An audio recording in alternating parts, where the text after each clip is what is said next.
Bienvenue sur le podcast des atypiques sensibles, un podcast dédié à tous ceux qui n'entrent dans aucune case. Je suis Nadège, coach de vie certifiée spécialisée dans l'accompagnement des atypiques sensibles. Mon objectif au travers de ce podcast est de te permettre de mieux te comprendre et d'oser te montrer tel que tu es. Ensemble, allons faire briller ton unicité. Ici, pas de blabla, mais du peps, de la joie, de la créativité et beaucoup de bienveillance. Si ce podcast te plaît, laisse 5 étoiles et un avis, ça lui permettra de voyager et d'agrandir la communauté des atypiques sensibles.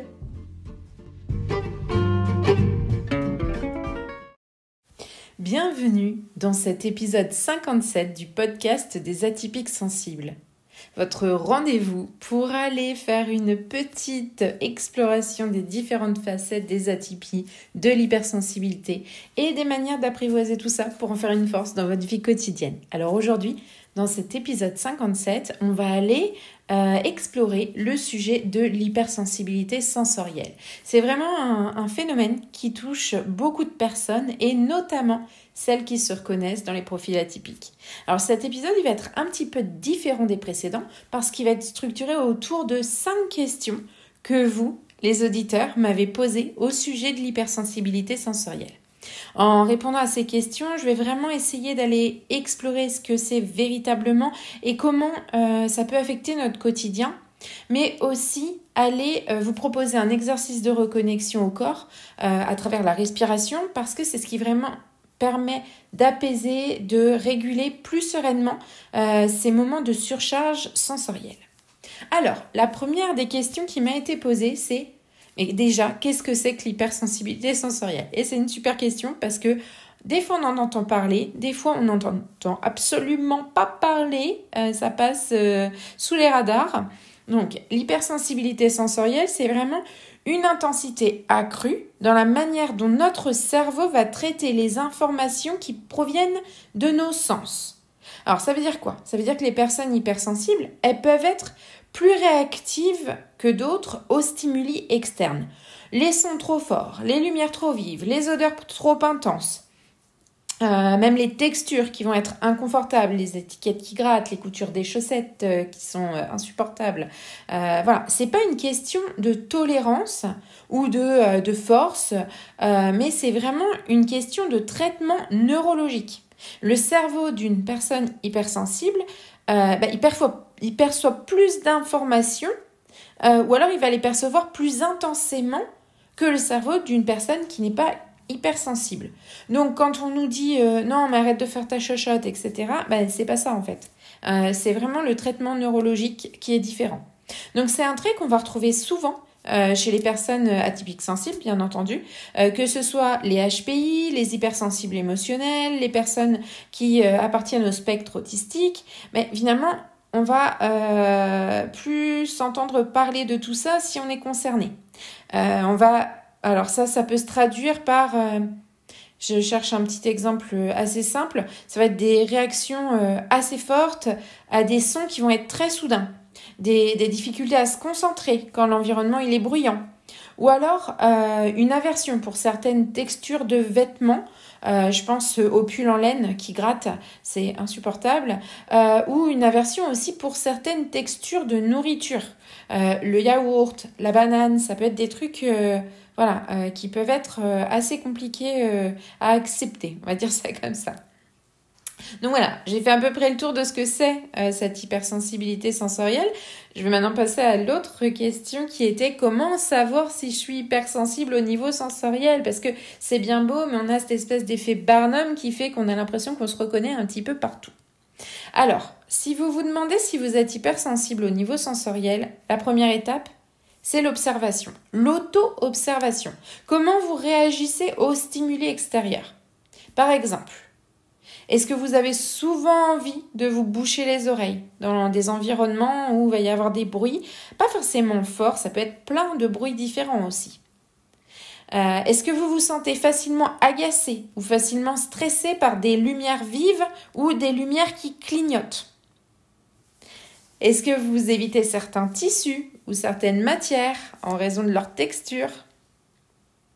Est-ce qu'il vous arrive de trouver certains bruits insupportables, comme celui d'une machine ou de certaines personnes qui parlent trop fort? Ça peut aussi être des petits bruits stridents. Est-ce que vous êtes particulièrement réactif aux odeurs fortes? Même des odeurs agréables, comme un parfum ou comme une odeur de nourriture. Est-ce que ça vous fait réagir, voire même surréagir? Si vous avez répondu majoritairement oui à mes questions, ça peut indiquer une hypersensibilité sensorielle. Si ça vous perturbe au quotidien, il peut être intéressant d'en parler à un professionnel de la santé pour aller vraiment explorer ce trait plus en profondeur. L'hyperacousie, par exemple, le fait d'entendre des sons des bruits de façon très très forte, très, j'allais dire intrusif, parce que moi c'est vraiment ça. J'ai l'impression que le bruit me perfore. Finalement, ça peut être très gênant et on peut aller voir un spécialiste auditif qui va nous prescrire des bouchons d'oreille adaptés à la forme de notre oreille. Donc ça peut être une solution. Si ça ne nous gêne pas au quotidien, encore une fois, on ne va pas chercher à aller creuser. C'est vraiment quand on ressent de la gêne qu'on va chercher à aller creuser. La troisième question qui m'a été posée, c'est est-ce que l'hypersensibilité sensorielle peut évoluer avec le temps ? Parce qu'on entend souvent, on est hypersensible et on restera hypersensible. Mais attention, l'hypersensibilité sensorielle, elle peut évoluer au cours de la vie, en fonction des expériences qu'on va vivre. Par exemple, des périodes où on va être très très fatigué, qu'on va avoir une fatigue intense. Je pense aux malades chroniques qui vont avoir une fatigue chronique qui va s'installer. Dans des périodes de stress, finalement, une personne hypersensible peut à certaines périodes voir son hypersensibilité exacerbée. Et ce qui était auparavant tolérable va devenir insupportable et inversement. Par exemple, quand on est dans des périodes de stress chronique, d'angoisse, dans des pics d'anxiété, finalement, on va se retrouver avec des choses qui nous sont insupportables. Quand on va être très, très, très fatigué, émotionnellement, ça va nous chahuter, ça va nous perturber.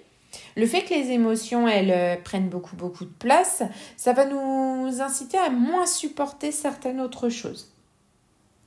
En fait, c'est avec la connaissance de soi et avec la connaissance de certaines techniques de régulation des stimuli qu'on va pouvoir apprendre à mieux vivre avec cette hypersensibilité et même à diminuer cette hypersensibilité dans certaines situations. Par exemple, étudier nos différents types de fatigue, aller voir comment on peut se nourrir pour pallier à ces fatigues qui s'installent. Même chose, revenir au corps pour faire redescendre le stress. Des stratégies d'apaisement vont aider à ce qu'on ne se retrouve pas dans ces pics d'hypersensibilité sensorielle qui sont vraiment parfois très dérangeants. Ce qu'il est important de noter aussi, c'est que l'hypersensibilité sensorielle, c'est pas une défaillance, c'est pas un rouage qui a cassé parce que finalement beaucoup de personnes hypersensibles vont trouver les moyens de transformer cette hypersensibilité en atout.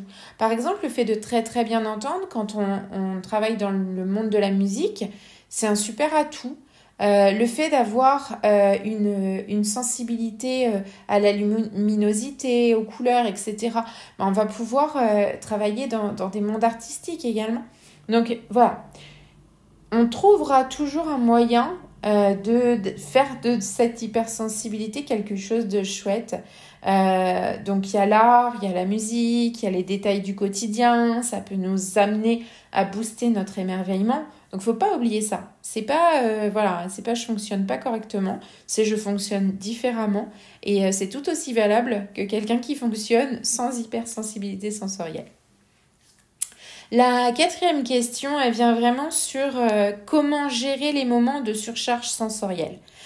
C'est vrai qu'à un moment donné, quand on a cette hypersensibilité, on peut se trouver vraiment à la limite de la limite, un petit peu quand on dit le vase est plein.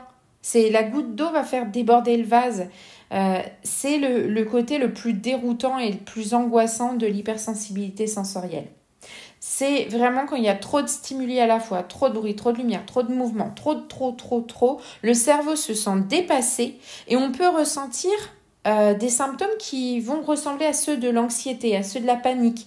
On peut même avoir envie de fuir, d'aller se cacher sous sa couette et de plus ressortir.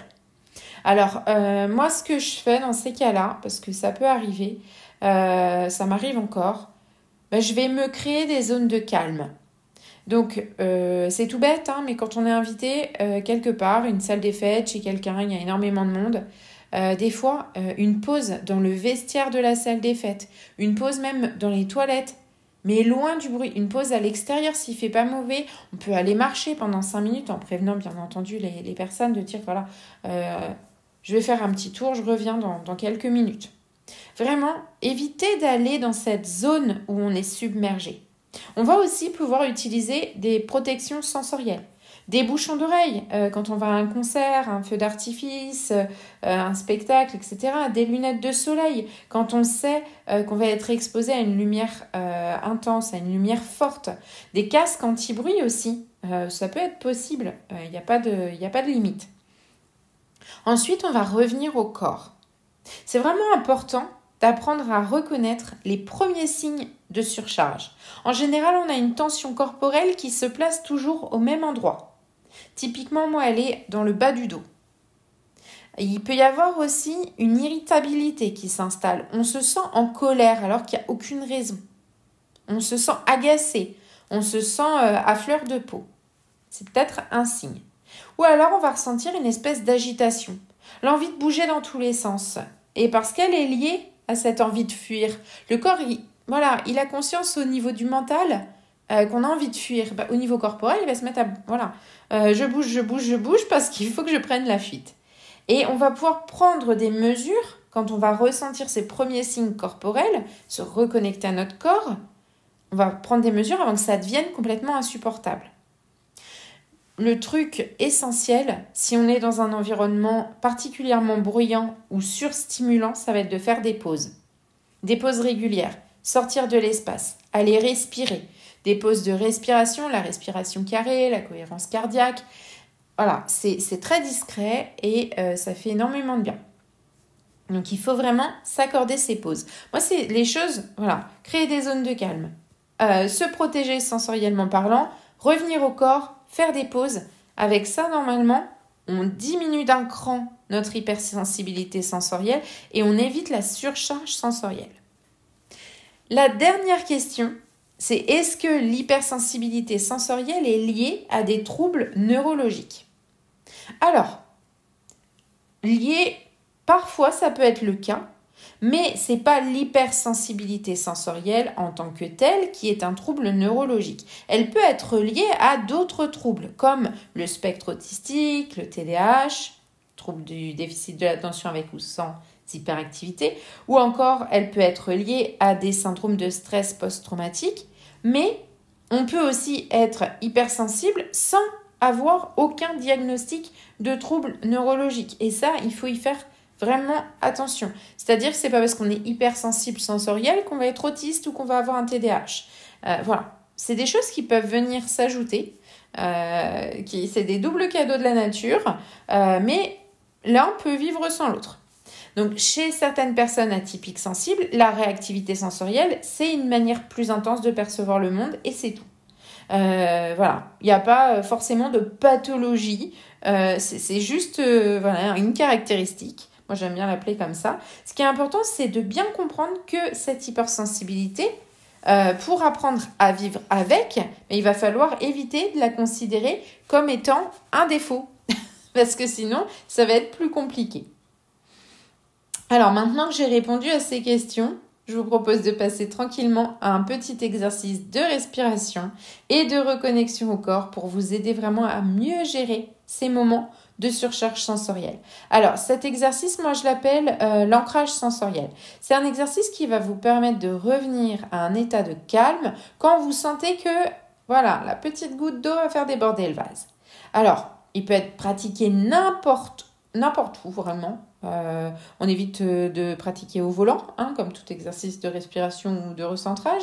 Mais sinon, vraiment, ça prend que quelques minutes. Donc, on peut aller se trouver un petit endroit calme, s'installer. Ça va être un lieu où on va pouvoir s'asseoir ou s'allonger.